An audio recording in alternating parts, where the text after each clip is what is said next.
A Operação Condor só foi possível porque a América Latina vivia um ciclo militar que começou no Brasil com a Revolução de 64.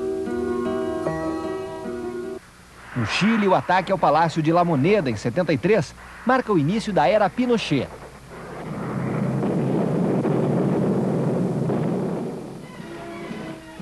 Na Argentina, a ditadura mais violenta da região iniciou com a deposição da presidente Isabelita Perón. As ditaduras criaram regras próprias para julgar os opositores e deram início aos anos de terror. A opção pela luta armada ou a simples contestação das ditaduras era sinônimo de risco de vida.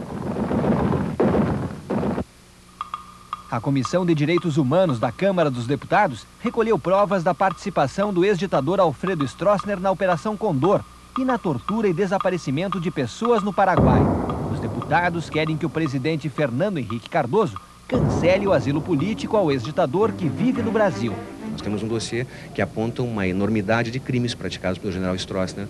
Não é possível, então, que nós tenhamos no Brasil, aqui em Brasília, uma pessoa que está recebendo a proteção política do Brasil para que ele não possa ser julgado.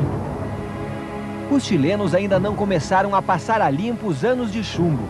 Lá, os opositores eram tratados como presos de guerra e confinados em campos de concentração. Adiós, adiós, adiós. Nas mãos da ditadura chilena, mais de 3.000 pessoas foram mortas e outras 1.000 desapareceram. Pelo menos 5 eram brasileiras. Os corpos de 9.000 vítimas da ditadura argentina nunca apareceram. As atrocidades levaram os generais para o banco dos réus. Mesmo condenados pela sociedade e pela justiça, defenderam as torturas e mortes que autorizaram.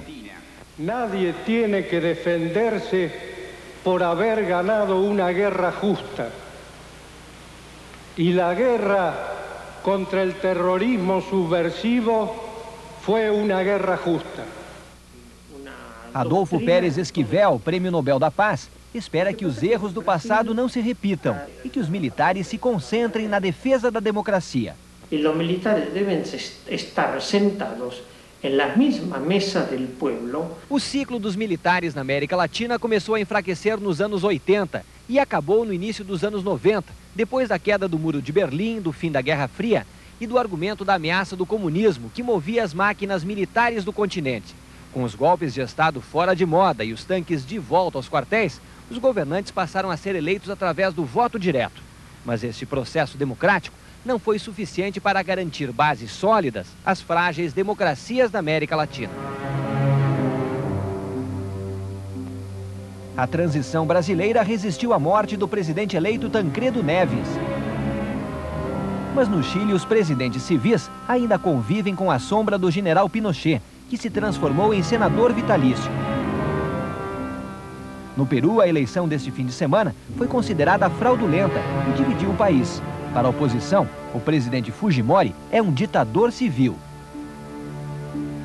Na Colômbia, o governo perdeu o controle de 40% do território para a guerrilha. Depois de liderar um golpe frustrado, Hugo Chávez se elegeu presidente da Venezuela e mudou a Constituição para ter poderes absolutos. No Equador, o governo só se sustenta porque tem o apoio de militares. E no Paraguai, a embrionária democracia está sempre de prontidão, à espera do próximo golpe militar. O ranço autoritário em parte da sociedade é herança de longos anos de ditaduras. No ano passado, defensores do general golpista Lino Oviedo quebraram nosso equipamento durante manifestações no Paraguai. Há uma semana, em Montevidéu, no Uruguai, este civil e depois este soldado tentaram impedir que gravássemos imagens na frente do quartel, onde uruguaios foram torturados e mortos durante a ditadura. Não está autorizado. Se hoje houvesse algum militar aí que pretendesse mudar pela força, ele ia quebrar a cara. Quando ele olhasse para trás, ele falou, não tem ninguém comigo. O general Newton Cruz diz que no Brasil não há mais espaço para governos militares. O ex-chefe do SNI faz uma defesa da democracia e afirma que o voto é a melhor arma para se consertar o país. Qual é o poder mais necessário para que haja democracia? É o poder legislativo. porque é o povo que escolhe. As mães da Praça de Maio, que perderam seus filhos durante a Guerra Suja na Argentina, continuam lutando em busca da verdade.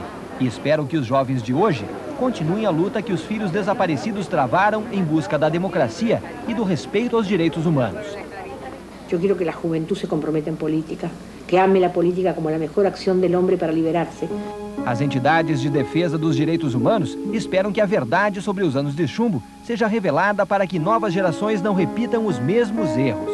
É fundamental o povo brasileiro conhecer este trecho da história, porque só assim nós poderemos realmente ir consolidando um processo democrático, capaz, aí sim, de garantir que no futuro não acontecerão mais tragédias como esta.